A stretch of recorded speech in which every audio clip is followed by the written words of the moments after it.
മക്കത്തൂതിച്ചുള്ള മുത്ത് റസൂലിൻ്റെ കത്തും വിളക്കായി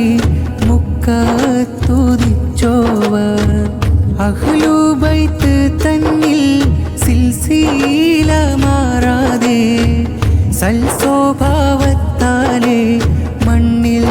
പിറന്നോവർ മുത്ത് നബിയുടെ 33 പേരക്കിടാവായ ചെമ്മലറുപ്പാവ പയ്യടി വീട്ടിൽ ഊതിച്ചുള്ള നൂറുള്ള പറയാൻ പലവിധ പോരീഷ ഉള്ളോവ മാതാവാം ഷെരീഫ ഉമ്മുഹാനിയോരും താതനം ഖാലിഖ് മുല്ലക്കോയ